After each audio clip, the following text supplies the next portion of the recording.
For those who seek adventure, this is the Buffalo Roamer Podcast, sharing the people, places, and moments that make a life on the loose worth living.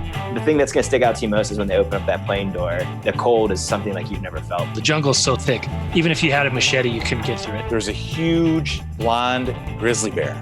And when it saw us, this thing put its head down, stomped on the ground, and hissed like an alligator. I just crossed this real stretch of desert, and I was really suffering. I'm your host, Will Collins. I'm an adventurer, outdoorsman, and roamer of wild places. I've backpacked the Brooks Range, rafted the Grand Canyon, and have canoed from source to sea, both the Mississippi and Yukon rivers. I live for adventure, travel, fresh air, and diving into the unknown.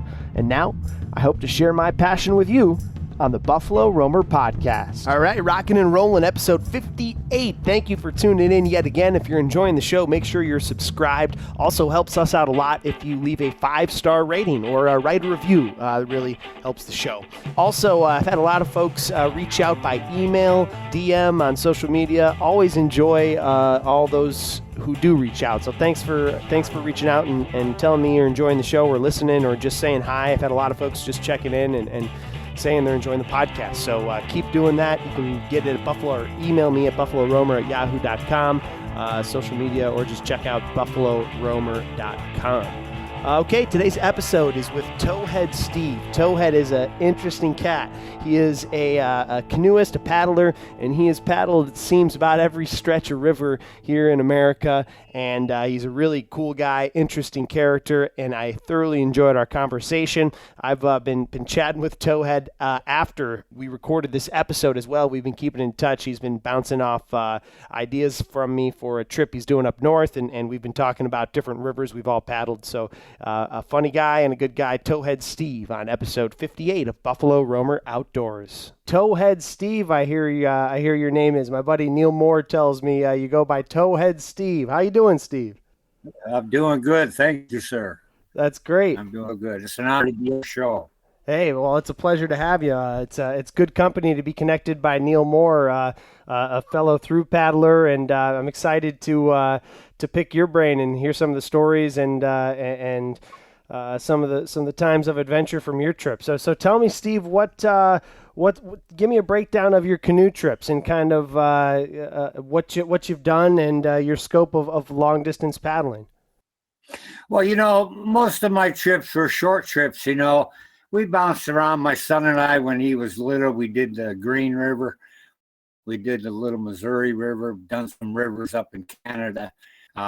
Most of the creeks in the western UP, I think we've done.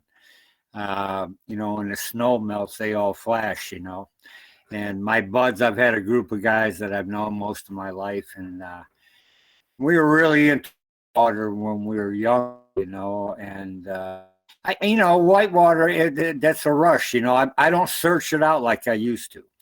If I run into it, I deal with it, but I don't search it out anymore. I'd rather just, I really enjoy just tripping.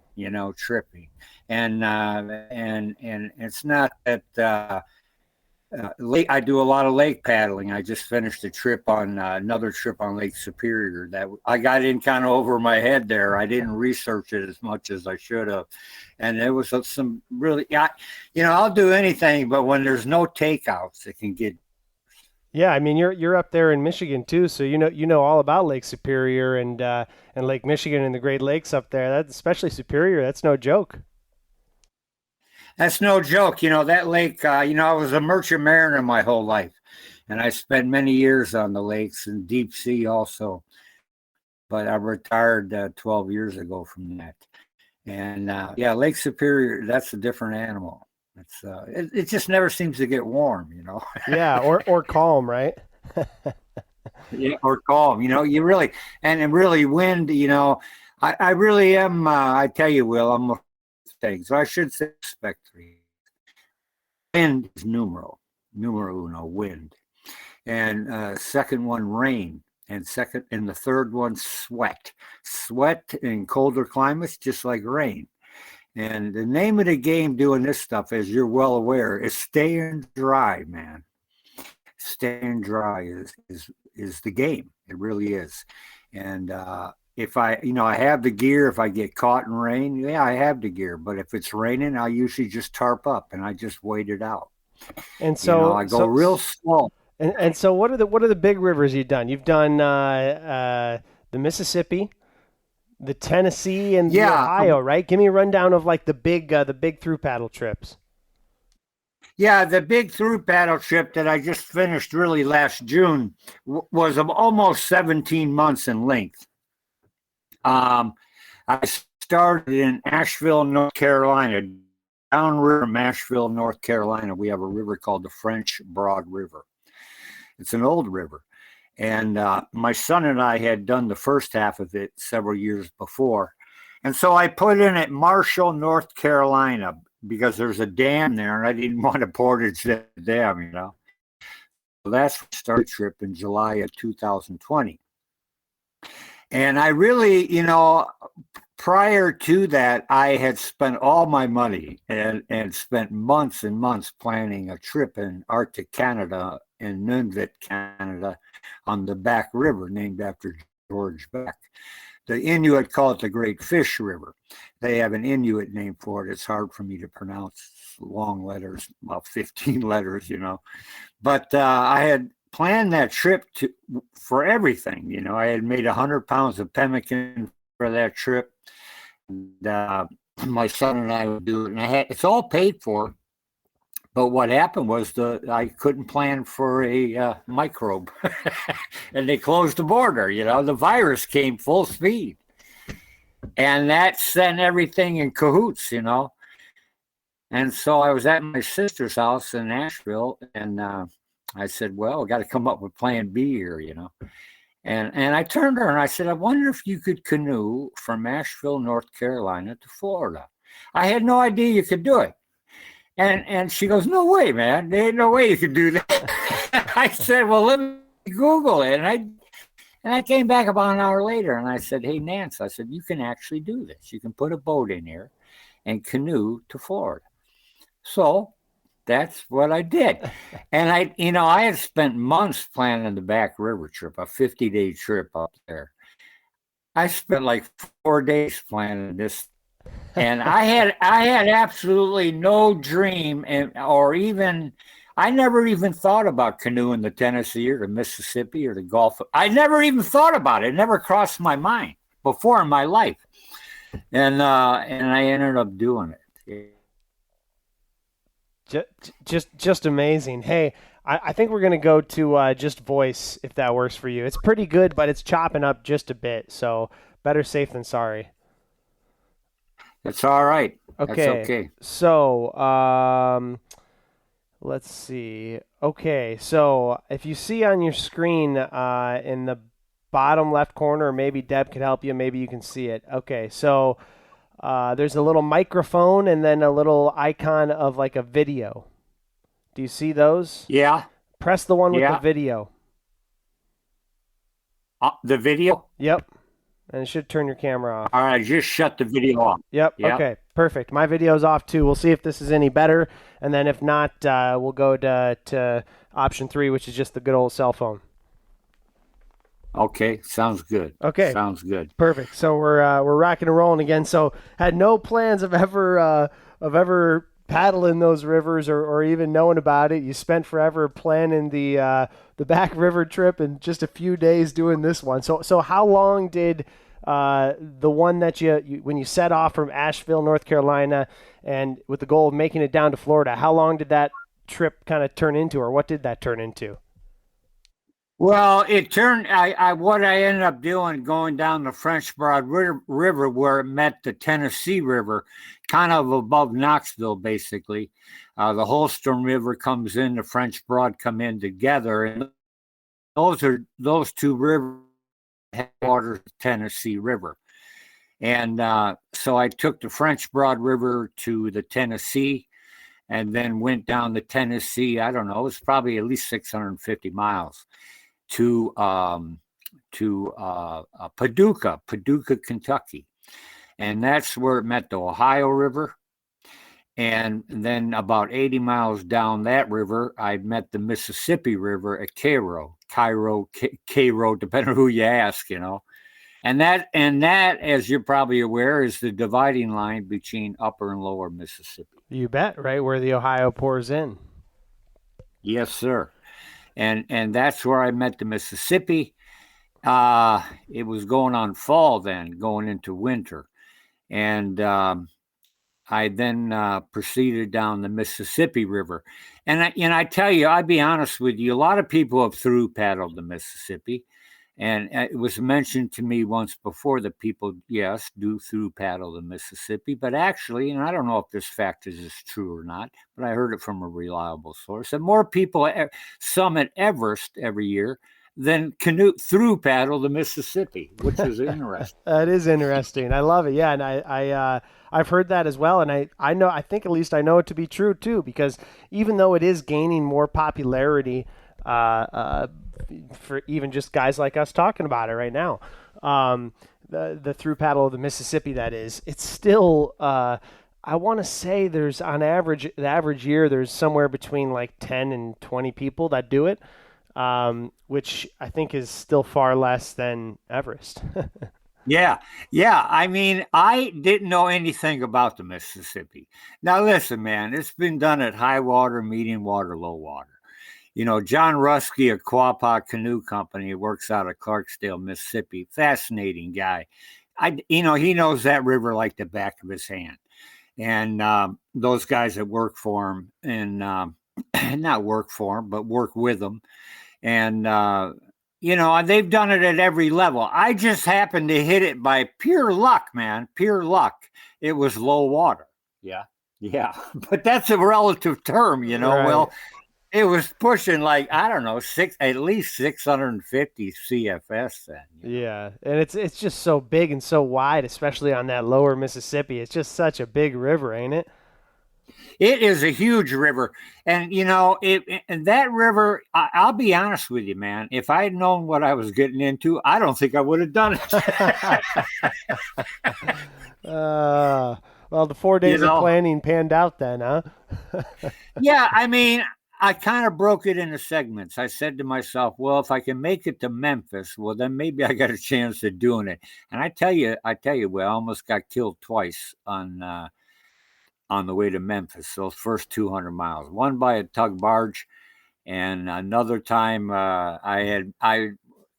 because of my ignorance, I just didn't know anything about it. And I came in, after paddling the Tennessee River, I came in, to Paducah, then went to Cairo. I met some fascinating people. Actually, I met a gentleman in Paducah, Kentucky. He came up to me at the boat ramp, and I was hiding out camping in the bushes and away from the main boat ramp.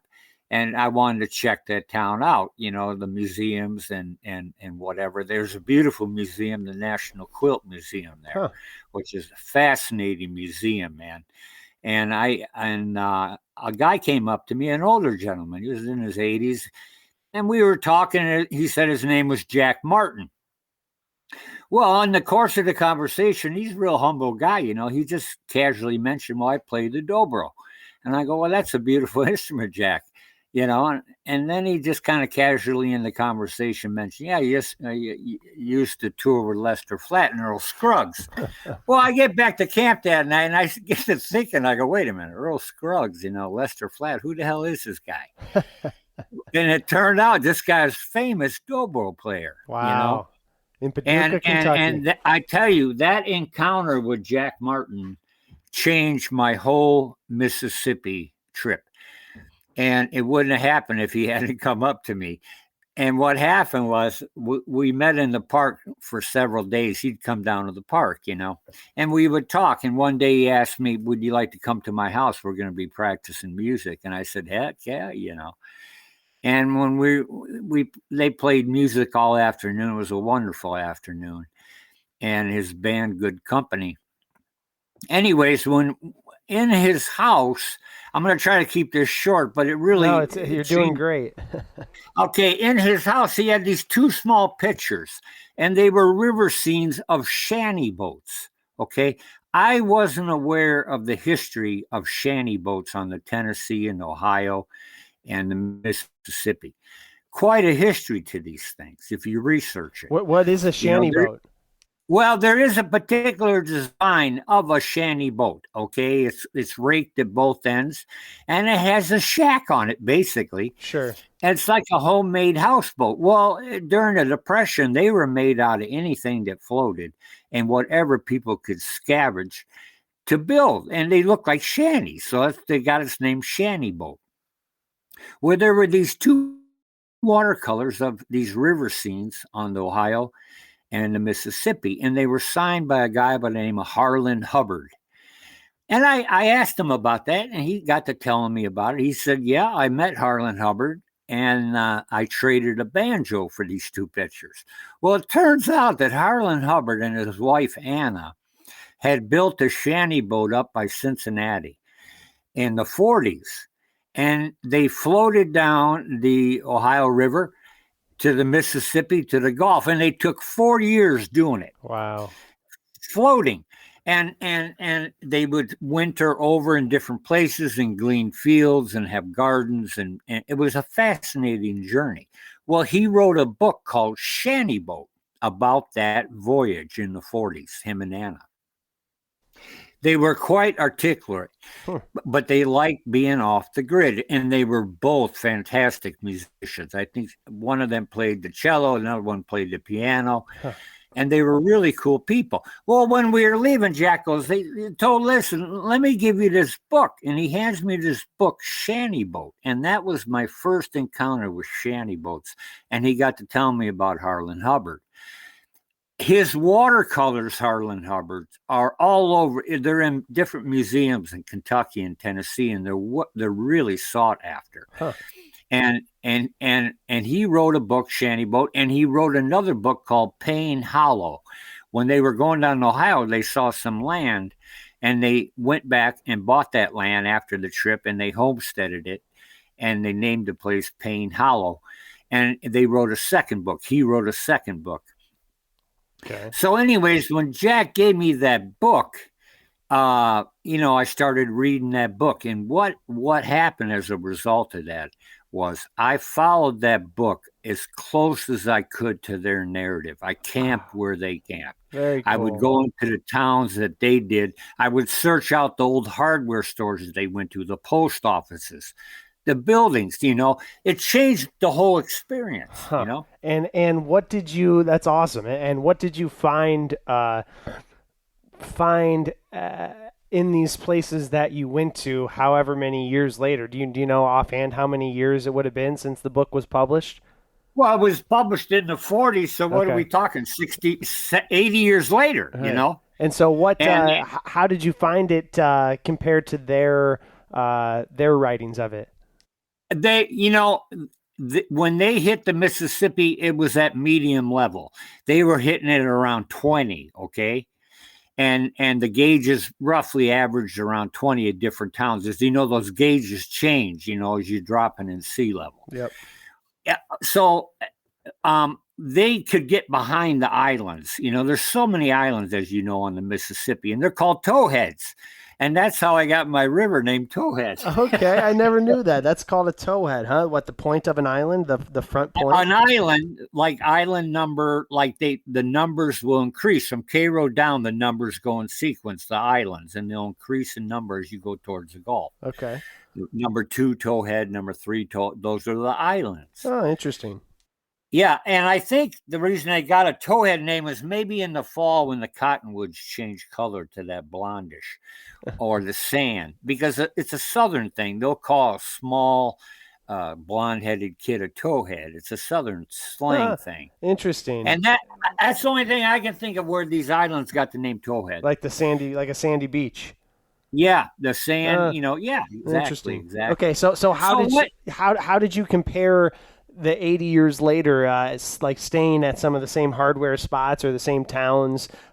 Because from my perspective, at least, it seems like, maybe the 40s were a little bit different, but it seemed like a lot of the river towns in the Mississippi, they still have so much of their magic, but it seems like the glory days have passed. Well, certainly they have. I mean, my God, when they were doing it, I think they were still lighting lamps, by hand, I don't know. And those side wheelers and the stern wheelers, man. I mean, that a lot of his watercolors are of that. And the towns, some of the hardware, the post offices were still there, but some of them were closed. Some of the hardware stores were there. The libraries, some of the libraries were still active, some not. Where they camped on the islands, they could, at that water level, they could get up behind the islands. At my water level that I hit it at, a lot of those islands, I didn't have access into the back channels. I couldn't get up in there. I couldn't get out of them. Sure. So I couldn't experience exactly where they camped, but I would camp on that island somewhere, Huh.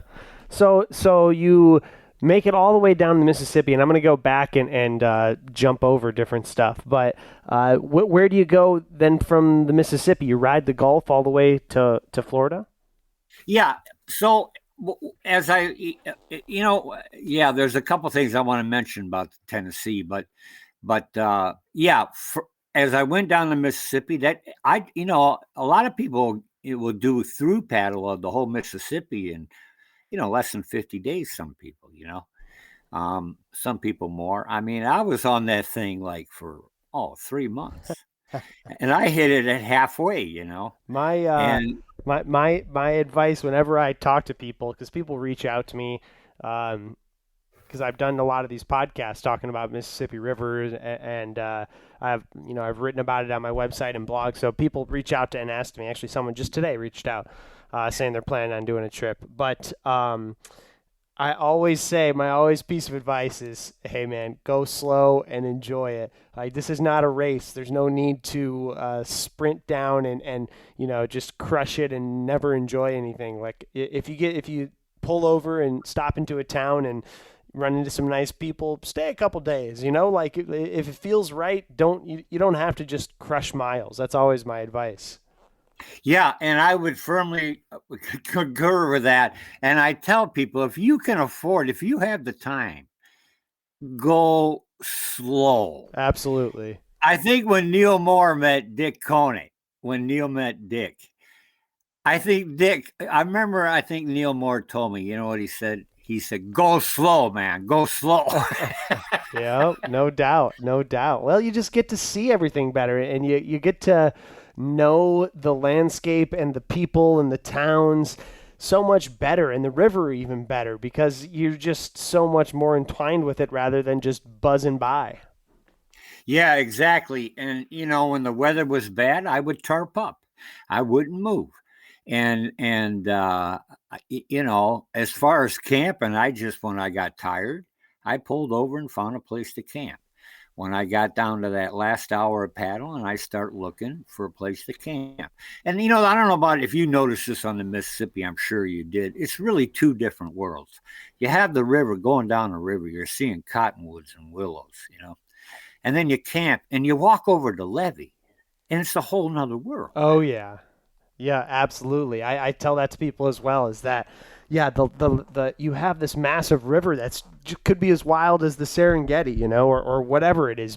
And the levees are built up on either side of the bank. Mind you, I'm just kind of trying to visualize it. The river is so wide that it has its own rivers and back channels and currents within it itself. But yeah, then as you get to the shore, you have a levee that's maybe 15, 20 feet high. And then everything is back behind that. But everything like in the river channel of that levee is just the levee almost makes it more wild in a sense. Yeah, it's like two different ecosystems. Absolutely. And yeah, and when I hit it at low water, I don't know what level you were hitting at, but the sandbars were vast. Oh yeah. I mean, vast beyond belief. And the tree line was way, way, way away. And I would walk the sandbar and then walk into the trees hundreds of feet, and there'd be a navigational buoy up in the tree. Yeah. And you realize how powerful this river can be. Mark Twain mentioned it. He said, that river will dance circles around you, stomp on you, and laugh at any human attempt to tame her. Absolutely. Oh, man. Oh my God! So you said you wanted to touch on the Tennessee River. I don't know much about it. The Tennessee is really not so much a river as a system of lakes. Right. There's 10 dams on it, and these are big dams, And when I was researching, I turned to Nancy, my sister, and I said, "Man, how am I going to get around these dams?" Well, then I got to thinking, wait a minute, there's Tug Tozer on the Ohio. How are they getting through these dams? Well, there's locks, and they locked me through. One of these locks, like up here on the Great Lakes between Lake Superior and Lake Huron, we have the Sioux Lock, and that drops like 23 feet. One of these locks, just one of them on the Tennessee, dropped me 90 plus feet. Holy cow! Yeah, I mean, it's a heck of a drop. And but that was so I was able I didn't have to portage these things, and I would always call ahead. There's usually a line at the beginning of the lock where you can pull and get their attention or something, but I would call ahead, and they would always lock me through by myself and then drop that water real slow. And only the last one, Kentucky Dam, that I ever locked through with anybody. It was a big Coast Guard buoy tender heading for the Mississippi. But that was a big lock. But anyways, the Tennessee. I got one lock story for you, just while we're talking about it. While I'm thinking about it, I was on the upper Mississippi. I want to say it was somewhere in Illinois, in the upper Mississippi, and it was like a long day, and it was just getting night, and I didn't paddle at night too much. I don't know if you did or didn't, but I didn't do too much night paddling. But on this one particular night, I'd gotten stuck or something, and I forget exactly how it went down, but I was locking through at night, like in the evening, and for some reason it was taking a really long time. And as the doors opened for me to exit, there was a barge that was waiting to enter. And I had my radio, like my marine radio, on, but I wasn't talking with the captain. And I had my just a red light on my headlamp. And I remember listening to the banter between the lockmaster and the captain, being like, "You see that little red light bobbing there? Now be careful. That's the canoe." And I'm like half shitting my pants as this barge is waiting to enter the massive lock. All the water is boiling around. It's dark, and I just have like my little red light just bobbing around. And I just remember the captain being like, "Oh yeah, I think I can make them out." He's like, "Now hurry up, paddle out of there, boy." Yeah. I hear you. And I didn't have a VHF radio in the Mississippi, but what I would do was I would wait for the first downsounder that was coming past me. I'd make sure that he saw me. I would wave or I would do something, and I knew that then that guy would get on the radio and radio ahead to his other compadres. We got another idiot out here, We got another screw loose in the canoe. yeah, exactly. And so they were like my VHF radios. I don't want to get ahead of myself, but there's one interesting thing about the Tennessee that like I said, is really a system of lakes. I mean, big lakes, 50-mile long lakes. And what was happening was I was getting killed by afternoon winds. The winds were picking up in the afternoon. And I get these thunderstorms rolling in every afternoon around 3:00. And they were just killing me. And finally, I changed the operation, and I started paddling a lot really early in the morning. I just started doing a lot of night paddling. And I got comfortable with that. I did a lot of night paddling on this trip. Huh. And what was your general protocol of night paddling? Anything different than during the day? It's hard to explain to people on a river, even when there's not much city light or starlight or moonlight. There's a shade line on a river. I don't know if you've seen that, but there's like a shade line, and even though it's dark, you can I get away from the bank because if the trees are overhanging on the bank, I wouldn't stay close to the bank. Sure. I try to stay. I ran into a guy right before I hit Paducah. He was living on a sailboat, and I was talking with this guy, and he was a retired Coast Guard commander, and he used to work the Mississippi. And when I was paddling away after talking to him for about an hour and a half, he said, "Come here for a minute." I turned around and he said, "Look, I just want to tell you one thing." I said, "What's that?" He said, "Promise me one thing. Promise me you'll never paddle at night on the Mississippi, and I did not. I never did. Not on that river. No. Yeah, too much traffic, just too big. Yeah, too big, and it's just I really I don't know about you, but man, I really respect that river. And I'll be honest with you, a lot of people chill on that river, but man, I'm telling you, man, it just seemed like every time I was chilling out, that river would throw something at me. I hear you. And the boils were something. The eddies were strong. The wing dams were something. At low water, you could see the wing dams. High water, you go over them. It's that medium level when they're right below the water. It's dangerous. What were some of your bigger challenges? And then I guess what section? What was the most challenging section? Well, let me mention one more thing about the Tennessee. Please do. I found a shell one day, a big shell. It had like a blank hole in it. Couldn't figure out what the hell. And I stopped in a museum. It turns out that these mussel shells, I thought when they said mussel shells, I thought these are the little mussels you get in a restaurant. No, man, they're huge. And there's all different types. There's like 10, 11 different types, and they had names to them. This was a humongous industry in the 20s, 30s. The holes, they made buttons out of these shells. Wow. Yeah. All your buttons were mother of pearl buttons. And they come from Tennessee or Ohio from these mussel shells before plastic took over the button industry. Huh.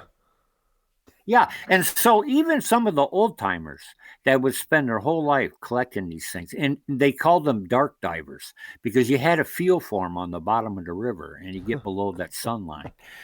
And they would collect them. And the meat they would just sell to the fishermen for bait. But it was just a humongous industry, and these people had such a connection to the river. There was one guy by the name of J.T. Whitfield. In fact, he's still alive. I think he's like 97. He was a musselman his whole life. And when they would find a special mussel, they would take it home and bleach it, clean it and bleach it, and put it in a sack and throw it in the closet of their house. And when they died, their kinfolk would come and get that sack of mussel shells, and they'd cover their grave with it. And I saw these graves covered with these mussel shells. Really? So even in death, in fact, he had a saying, even in death, they had a connection to that river. Wow. And one of his sayings was, it was a beautiful saying. I'll never forget it. He said, the water in that river, the water in our bodies, it's one of those life-giving things.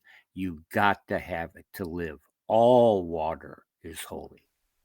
I hear you, man. There's something about these river towns too that you don't experience unless you're, I think, traveling by river. It's almost I don't want to say it's forgotten, but there's an interconnectedness between all of these tiny little podunk river towns throughout the country, and there's something cool to be able to just kind of dot them and trace them and pop in and out of these places and really get a fabric of America and of these little interesting, distinct river towns, isn't it? Yes, sir. And if you go slow and take your time, you can experience this stuff. Absolutely. And I tell you, man, that is the name of the game. Go slow. And I mean, good God, going down the Mississippi, that's a trip of a lifetime. What were some of your favorite, or I guess let's go back to the challenges. What were some of the hard the challenges you faced, and what was the hardest section? Well, the Tennessee, the winds, those lakes would roll really fast. And I don't know about you, but one thing I really respect are lakes. Lakes will kill you dead quick. Oh, yeah. And man, the shore is your friend. The shoreline is your friend. But lakes roll. And those things would roll so fast that you had to be really careful. So I had to learn, I did a lot of paddling at night before the winds pick up. And really, and I still paddle like that today. Most people are putting their boats in. I'm taking my boat out. My day's already over. I got my 5-6 hours in. That's what I like to paddle. 5, 6 hours. I'll do 10 hours if I have to. Some people do 12, 14, man. Crazy. I mean, if I have to do it, I'll do it, but I don't like doing it. I hear you. So the danger of those lakes on the Tennessee was wind. And I learned to my schedule, Will, I don't know about yours, but my schedule was never my own. Never, not once was it my schedule. It was always the wind weather schedule. Sure. I was different. I think I normally had a wind schedule or the typical schedule, but it was changed day by day. It was just however it was, and I was the same way with you as you. It seems like we have a similar style. And I was going slow and really enjoying it and taking everything in. And so if the forecast wasn't good, I had no problem staying put. I was the same as you. If it was raining bad, I was probably off the river, tarped up. If there was a few days in the forecast where there was storms, I would head into a town and find a good spot to kill a couple cold ones or whatever it would be. Yeah, and that's how I rolled with it. And so.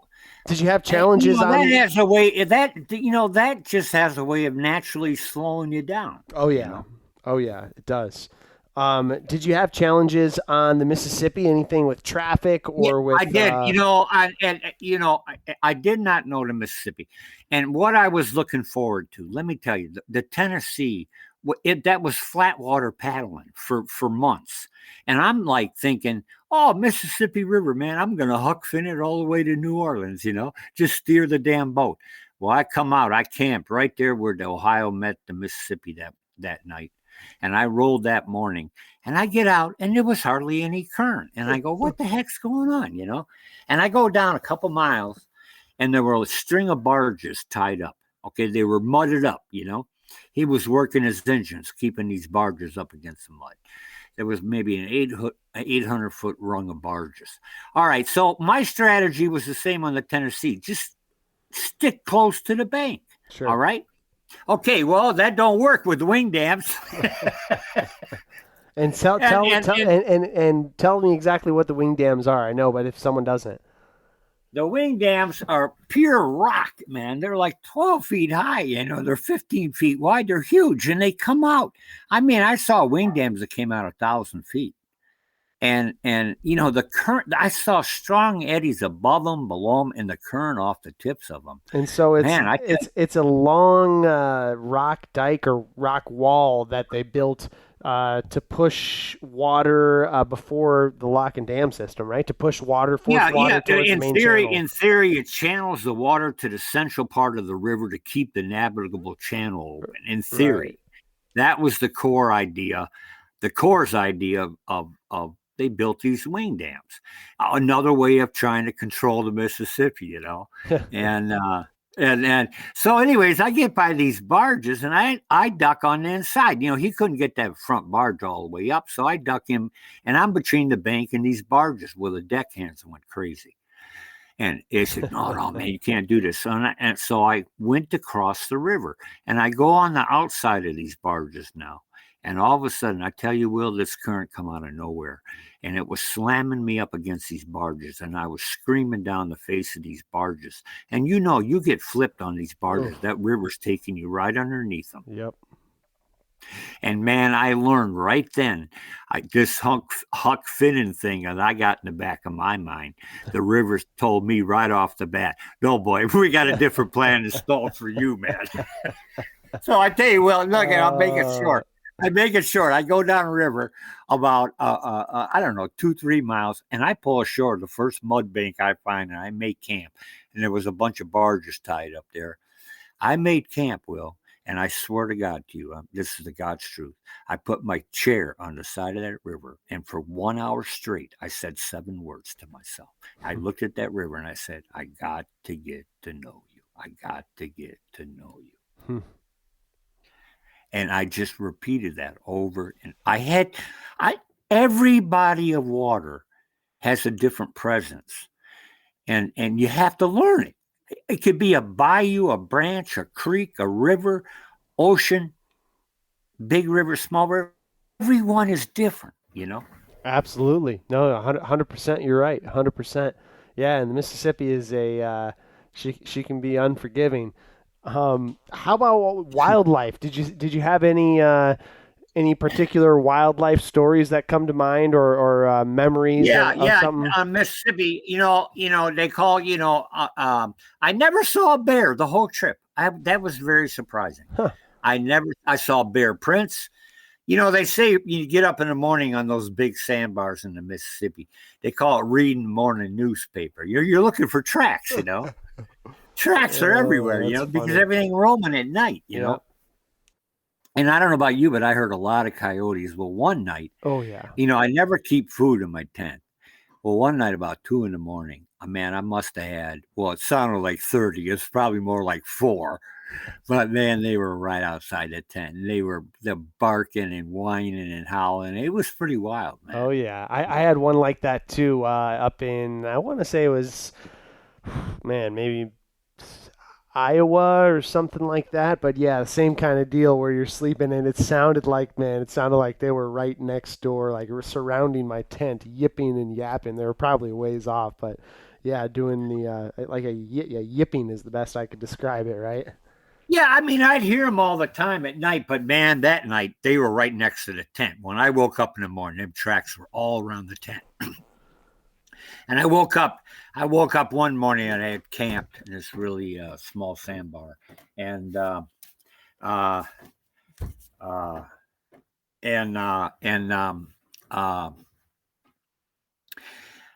was a huge paw print. I mean, this was a cat print, and I put a pack of cigarettes beside it. Now I looked it up. They said there's no mountain lion on in Mississippi or Arkansas. Well, man, I kind of know tracks, and this ain't no bobcat, and it ain't no big coyote. It's a heck of a print, and I've showed it to people, and they think, yeah, it's a big cat, So who knows? Mountain lion roam. Oh yeah, it wouldn't surprise me, especially in some of those hills around Tennessee and Kentucky. Yeah, I mean, this was on the Mississippi, and I tell you, that was, yeah. I mean, did you have any? I didn't see many. I saw deer and stuff, but I really, all right. I don't know. Probably the most amazing thing with me, as far as birds, for some reason, I can't explain this, but I have this strange connection with great blue herons.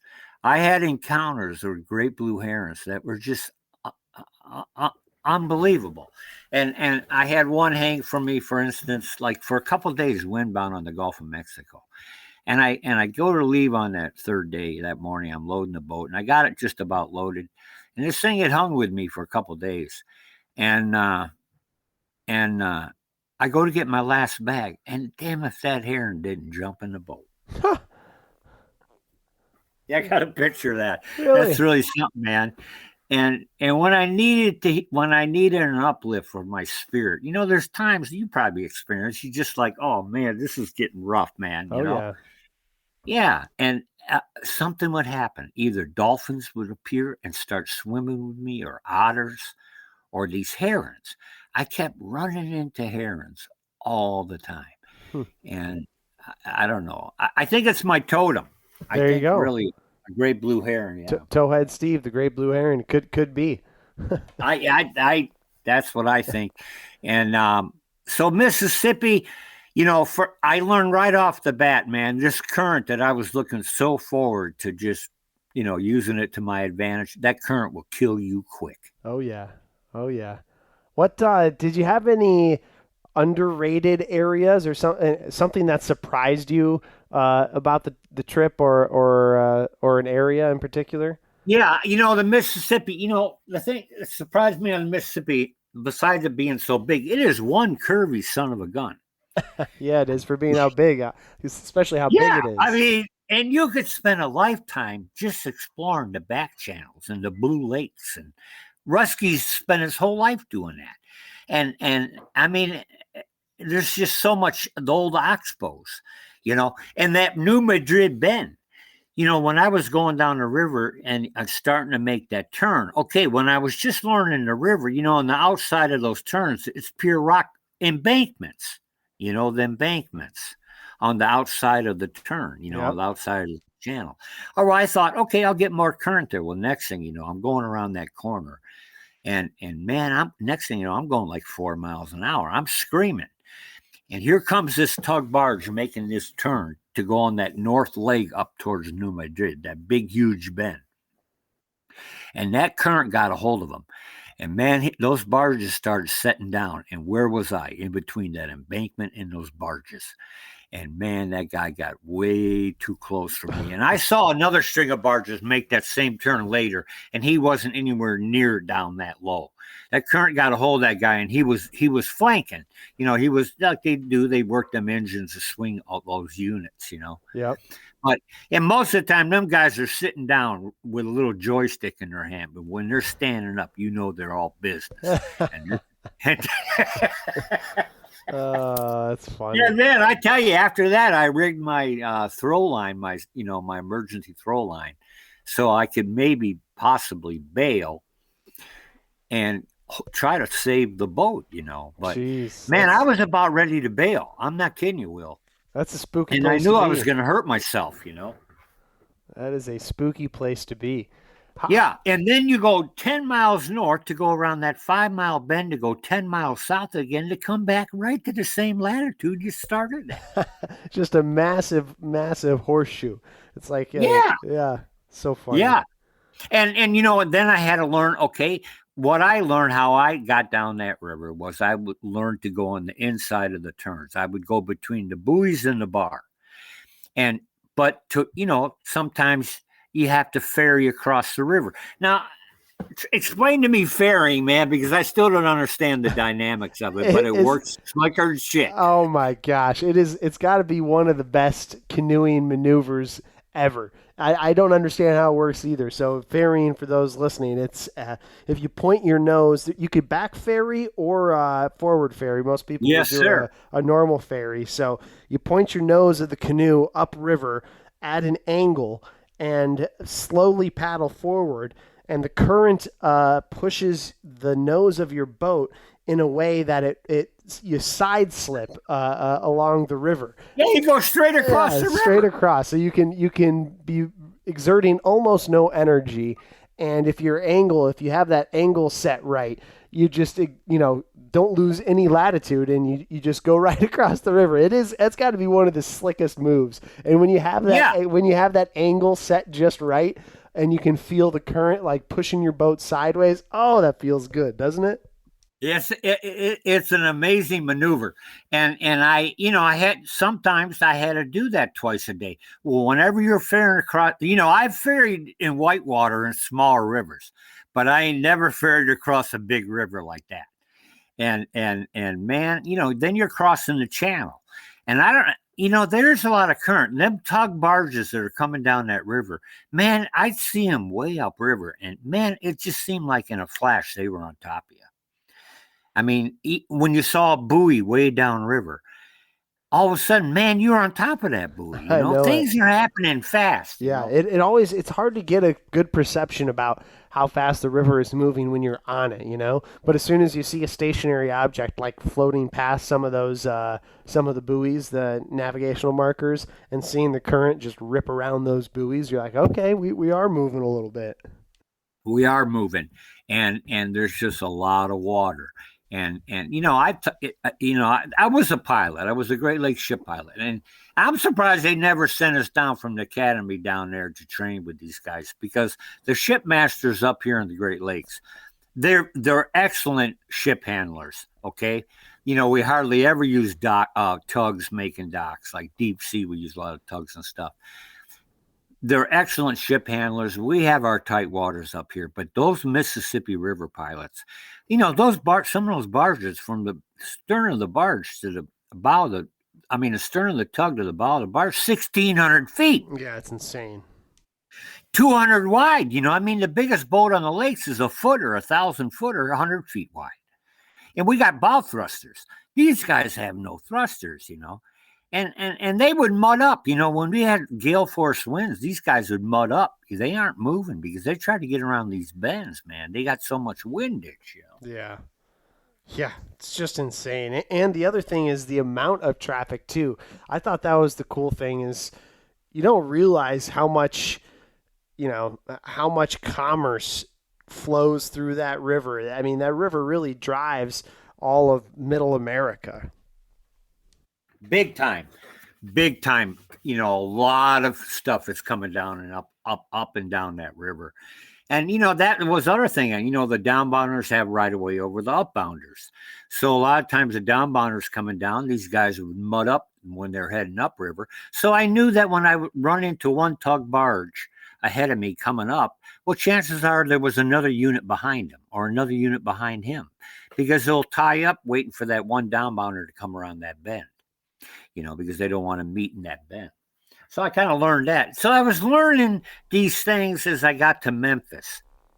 The thing I did not, where I really messed up, was I was not hip to reading river gauges, okay? And I had there were several hurricanes that hit me on this trip. Not hurricane force winds, but enough rain and wind to stop me. Well, there was a hurricane tracking up the Mississippi Valley, and I knew about it from my weather app. And I camped on a sandbar one night. And sandbars are great to camp on if it ain't blowing. If it's blowing, it's like being above tree line, in sand and sun. Man, I try to stay out of the sun.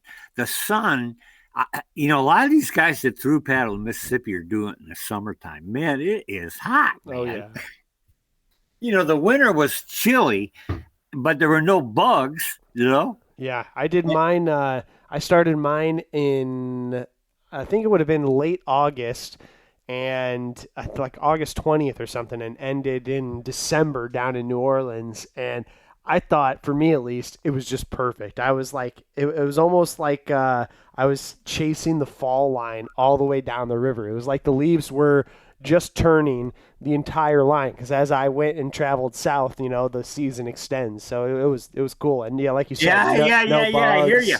Yeah, it was awesome. Yeah. And really, I mean, it would get cold in the morning, but it's saving grace. It would warm up to like in the 50s in the afternoon. But to all them folk down there, when it's 50, it's cold, Oh yeah, they're bundled up, but to a UP boy, that ain't nothing. Yeah. And so anyways, I camped that night on that sandbar. And the next morning I said, I got to go to the tree line. I know that storm's coming up. I got to get more protection. And I went into the tree line and there was no drift to tie to. And I tied my canoe to my two heaviest gear bags. And I went and I camped and I came, first thing I did in the morning, go check the boat, And that's the other thing I got to tell people, Wilden, tell all your compadres this. Tie the boat off. I've had to learn that one myself. Yeah, I don't. If I was in the Sahara Desert, I swear to God, I'd find something to tie that boat off to. And, and with it being that the river can rise. Yeah, and so again, that's exactly what it did. I checked that boat the next morning. Sure, shooting. The river's coming up. I wasn't hip to reading river gauges. And so I pulled the boat back maybe 200 feet. I tied it off my two heaviest gear backs. I went and camped another night. Rained like crazy. My first tent blew. I found a deer blind. And I this deer blind. I slept in this deer blind for 2 more nights to save my ass. And I had a really good single wall tent. Well, that Bibler tent, that Black Diamond tent, good tent, but the zippers were leaking, man. And man, I'm sleeping in my rain gear, and this is a nice tent, but it's an alpine tent. Yeah. Okay. And, some people doing these long distance trips, they might have 3 tents, a bivvy, a bomb-proof tent, and a summer tent, 3 different tents, 3 different shelters. And you just got one leaky one. Yeah. And I ended up with this leaky one. It's a great tent, but the zippers failed because it leaked. All right. Anyways, to make a long story short, I get up the next morning. That river had come up more, and I pulled the boat back to the highest point on this sandbar. It was maybe not even 6 feet higher than the rest of the bar, but it was about 20 feet long. and about 8 feet wide. And I tied the boat off there on top of that mound. And I went back and I camped another night. And I come back the next morning. Now, it was about 800 feet from the tree line to that boat, Will. And I come back the next morning, the whole Mississippi had filled in. And now the boat, the only thing that was dry was my boat on that little mound of sand and those 2 gear bags. The Mississippi was surrounding the boat. Jeez. And I'm going, man, I'm in deep shit here. And I'm standing there going, what am I going to do here, you know? And I go, well, I'm going to lose the boat because the river's still coming up. I'm going to lose the whole enchilada. And man, I'm out in the middle of nowhere. Jeez. And I took off I left my warm gear on the island. And I started swimming. I started walking. I grabbed me 2 sticks and I started walking. Within 10 seconds, I was over my head. And I swam out to that boat. I had my nice life vest on, but I got to that boat and I was so cold. I ripped my clothes off. I put on what clothes I had in that gear bag there. And right at the bottom of the gear bag, I had packed at the last minute, and I had forgotten I packed it, was my bug parka. And man, that cut the wind. I was shivering so bad I could not button my shirt. Jeez. And I threw them clothes on, and I found that bug parka, and that broke the wind. And I started running up and down that sandbar, back and forth, like 15 feet, back and forth, and got my body heat back, and got the boat back to shore, made it to Tiptonville, and I laid in 8 days waiting for that river to go down. Jeez Louise. See, as I progressed, I got more comfortable. I'd say, okay. And then I got hip to reading the gauges online, you know, when I had a reception. Okay. And I got more comfortable at different levels. As I progressed down the river, I go, all right, well, I hit it at this level. It's going up a foot. I think I can handle that. You know what I mean? Sure. But at first, I wasn't comfortable at that level. And I laid in 8 days. And I saw exactly what the old pilots would talk about when the river rising. You know, the river changes color. You get more drift coming down the river. You get the foam balls, the big foam balls, you know. And that's how they could tell. They used to read the river gauges at the town. They had a big board up there. Would give the gauge, you know, for those old pilots, you know. I mean, these Mississippi pilots, man, because the river's changing all the time. Oh yeah. What you mentioned a few of the people that you met along the way, but is there any other? Is there one person that comes to mind who was like, "Wow, that was an interesting Jack guy"? Martin. Jack Martin changed the whole trip. Right before I hit the Mississippi, I got through the last lock and dam. There was one lock I had to go through, and I got through that lock, and the wind picked up, and I went to shore. And a girl came up with her 2 little kids, and I get to talking with her. You know, I was windbound. I wasn't going to go. I was going to call good for the day. And she goes, well, my grandfather's coming down. And I got to meet this guy, and his name was Fred Killius. Well, it turned out Fred was a lifelong fisherman on the Ohio River. He was 83 at that time. I spent 3 days talking with this guy, picking his brain. And a fascinating guy. And we drove around Cairo. In fact, I'd had my presidential ballot sent to Cairo. And Cairo's a rough town, you know, and I wasn't really hip to pulling into the boat ramp and leaving my boat and going up and voting and everything there. Sure. You got to be careful leaving your boat. You know what I mean? Oh, yeah. Yeah. And that was the other thing about the Tennessee. You know, the upper Tennessee, the banks are pretty high. And you can, in an emergency, you could get out, but to get your boat and gear out, that was a different ballgame. And so I was going from boat ramp to boat ramp camping. Well, that's all Tennessee Valley Authority owned. And there's no camping. Every night I was running into police. Somebody was calling the police. And they go, man, there's no camping here. I go, look, I'll be out of here first thing in the morning. The reason they were so concerned, and I told Neil this, when he traverse those waters, you got to watch it. These boat ramps are very dangerous, especially if they're close to towns. On a Friday, Saturday night, there's a hell of a lot of drug dealing going on, a lot of boozing, and man, it just takes one guy, you know, not rowing with 2 oars, and your gear's gone. Yeah. So they can be very dangerous, and that's what the police were concerned about. In fact, one policeman said, "Look, I've had 2 deaths here." I go, "Why, you had 2 drownings here in the river?" He goes, "No, man, homicides." Jeez. So these boat ramps, I learned, can be very dangerous, and I avoided camping. I really don't like camping at boat ramps. Yeah. I do if I have to do it, but I do not like doing it on a Friday and Saturday night, especially if they're near a town, you know. Yep. I found the same thing as well. Yeah, there's always just a little too much activity, and especially the late at night. You're exactly right. It can draw some sketchy characters. Yeah, I mean, I never got anything stolen, but there were times where, I did leave the boat, and I would always leave a note in the boat. And I remember this is when I had the encounter with Rusky with Quapaw Canoe Company. I had pulled into Helena, Arkansas. Well, Helena, as you know, was the blues capital of the world, And I really wanted to check that town out, and I did. And they had several great museums on the blues there. And anyways, it was raining like crazy, and I was camped underneath this abandoned house. I was afraid to camp in the house. It was going to fall down.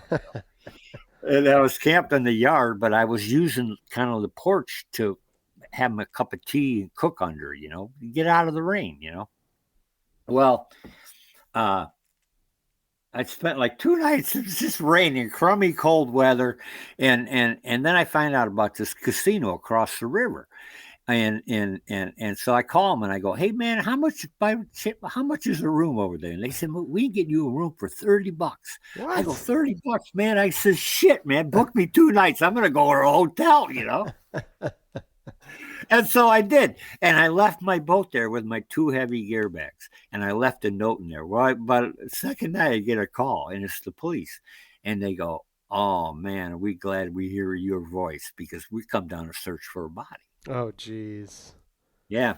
And that's when I found out about Quapaw, because I had some gear sent to Memphis, and I forgot to have my wetsuit gloves sent.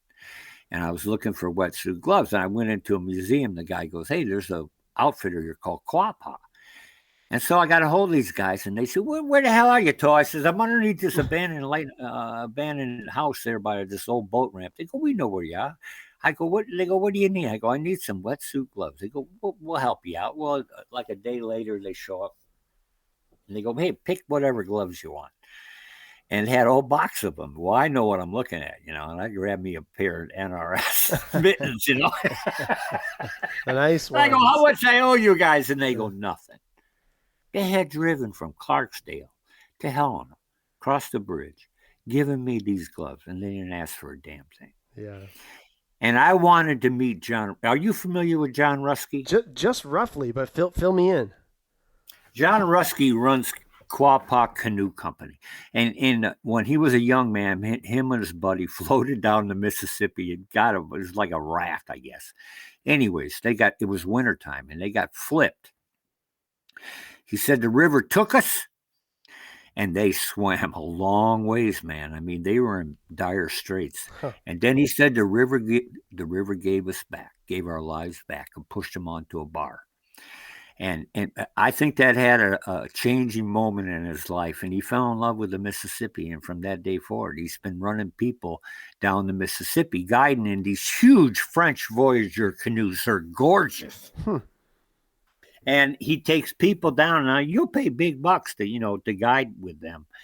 But the cool thing about John Rusky is he'll take kids from the inner city, kids that have never had a paddle in their hand, and he'll take them down the river for nothing, man. That's cool. Oh, he is such a cool guy. And he's a fantastic artist, Will. Huh. And he does these beautiful watercolors. And he plays great. He sang a song for Neil. And on one of Neil's sites, he's singing a song about Neil's trip. Awesome. And he, I really wanted to meet John, and I never got to meet him. I met his co-workers, but Oh, Steve, you there? 30 days of food in the boat, Oh, I lost you there for a minute, Steve. There were many days I had no money. I mean, dead broke. I didn't have $1 to my name. But I always had food, and I had good gear. Gear is paramount. I can't emphasize that to people, how important gear is. If you don't trust your gear, Throw it out right at the beginning of the trip Yeah. because it's going to fail you down the line. And so how did you get into this long distance thing? Obviously you grew up canoeing and paddling with your son, but where did the opportunity come from? You were working. It did. I never did. I did like 30-day trips, but I never did nothing like this. I never did nothing like this. There's a story behind that, but that could take forever. But I got to tell you this quick story in Gulfport, Mississippi. So I make camp right on the public beach there. I had me a hamburger. Next morning, I'm having coffee, and a guy comes walking down the beach, and he looks at me and he says, "Oh, you're a paddler." And I says, "Yeah." I says, "You a paddler?" He says, "Yeah, I paddle." I said, "What do you paddle, kayak or canoe?" I'm a canoeer. I'm old school canoeer. Okay, I had a 14-foot Mad River canoe in this trip. Okay. Ahead of me, we were both heading for Mobile, Alabama, and Neil was heading from Mobile to go up to Tom Bigby. Anyways, he goes, Neil Moore's ahead. I go, I know Neil's. I heard that. And last I heard about that, he was paddling with John Rusky. The guy walks up to you know what he says, Will? I am John Rusky. Really? Small world. Oh, my God. And I tell you, I fell down on my knees crying. And it was such a special encounter. And he loves to sing, and I sing, and we sung songs back and forth to each other for 2 mornings in a row. Huh. That's awesome. Oh, man. I'm telling you that John Rusky is an amazing human being, and everybody that works for Mr. Rivers, and they call him Driftwood Johnny, John Rusky, but all those people that work for that organization, man, they're great. Sounds like I'm going to have to connect. They have with the them. River Gator. River Gator is their site. River Gator. Okay, great. Hey, well, Towhead, man, this has been it's been a blast chatting with you and sharing stories. How long did this trip again take you again? It was all right. 17 months? Okay, so I'm going to really go fast now because we're running out of time. I could talk to you for hours. You and I could talk. We could talk water for days. I know it. I know, man. I know. But listen, here's what happened. I made it to Carabel, Florida. It was now June. I had paddled 11 months straight. It was hurricane season. So I said, I'm getting off the Gulf. I don't want to be down there anywhere near hurricanes. And so I stashed a boat on Oscar Sanders' farm. This was a cool guy. And I flew north, and I spent the summer up here in the UP, and I went back December 1st of last year, and I restarted, and I followed the whole coast all the way to the Swanee River. And then from the Swanee River, I went up the Swanee River to Fargo, Georgia, near Okefenokee Swamp. And then I got bumped to a town called McClenny, and I went down the St. Mary's River to St. Mary's on the coast, right by Cumberland Island National Park. And then I followed the inner islands of the Georgia Emerald Islands and learned about tides. They got 8-foot tides out there, man. And that was a real learning curve, baby. Let me tell you. And, I always say you better know how to work them tides, and them tides are working you, and the water will dry up on you. And anyways, that's a whole nother conversation. But then I went up to Savannah, and then I got bumped up to Augusta, and then I canoed the Savannah River back to Savannah. Then I got bumped back to Augusta, and I started a chain of lakes that took me as close as I could get to the French Broad River, the river I started. And right before I ended the trip, I was camped at this little waterfall, Horsehead Falls at Horsehead Point on Lake Hartwell. And I was camping there. I had paddled all night. And I got in the morning right at the crack of light, and I found this little waterfall, and I made camp there. It's just enough to put a tent there. And I listened to that song of that waterfall all day, all night. And I wakes up in the middle of the night. And this dream, Will. And I says to myself, if I could put the whole journey into one word, what would that word be? And I'm sitting there in my tent, and it come to me like a flash of lightning, Will. You know what that word was, Will? What's that? Humbling. Huh. Amazing. It was amazing, Will.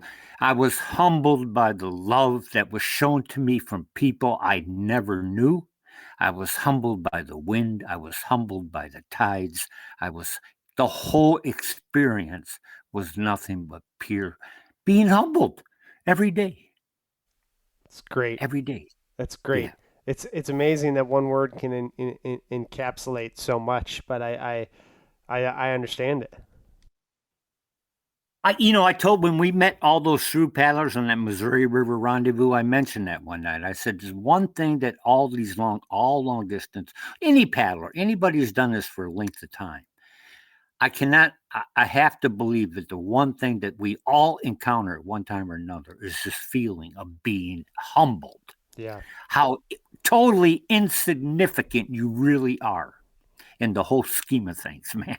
Yeah, absolutely. Yeah, you feel that when you're ferrying across the main channel on the Mississippi trying to get towards Memphis, and there's not a soul in sight, and it's windy and choppy, and yeah, you feel it. The other thing that I think, and then we'll kind of wind it down, but the other thing that I always find, at least for myself, is that these trips have given me like such a more, I don't know if open is the right word to put it, but just like the folks that you met along the way that were just so giving and like you said, humbled by people who have nothing but would give everything and just to help you out. And also that just everybody has a story. Like there's so many interesting people, poor, rich, smart, not so smart, black, white, Mexican, Asian. I met them all along the way, and everybody has a story, and everybody is interesting if you just give them a little time to talk and listen. And I tell you, I talk to everybody, and I really talk to people. And Ellen, I've heard people say the real journey begins after the journey ends. And in some respects, it changed my life. And now I'm on a whole different path. I swear to God, my mission in life now, I honest to God, my main mission in life. And it's the only way I can pay the love forward that was shown to me is I keep throwing that love out every day. I try to do one kind thing every day. Pick up a cigarette butt off a beach. Wave to somebody. Open a door for an old lady. I try to do that every single day. Hey, it's a great way to live. It's a great way to live. Towhead Steve, man, this has been a blast. It's been a pleasure talking to you and sharing and swapping some stories, man. I've really enjoyed it. Yeah, I did too much talking, but you got all your stories and we could talk for days, and you get a hold of me anytime you want. We'll talk more. And it's been a damn honor being on your show. Hey, absolutely. I'll take you up on that then, because I know there's a lot more stories to uncover. So sometime down the line, we'll have to reconnect and share a few more. Or even better yet than that, maybe sometime down the line, we'll be able to connect and share a paddle. Yeah, we can cross paddles, my brother. Yeah. And may the river always be with you, friend. Hey, and you as well. All right, Steve, thanks a lot, man. All right, adios. All right, there you have it, episode 58 of Buffalo Roamer Outdoors with Towhead Steve. Thanks for tuning in. If you enjoyed the show, please make sure you're subscribed wherever you're listening. Also, if you want to do me a solid, give us a 5-star rating and write a review on either iTunes or Spotify, and that'll help us out a lot. Also, more information at buffaloroamer.com. Enjoy the day. Get outside.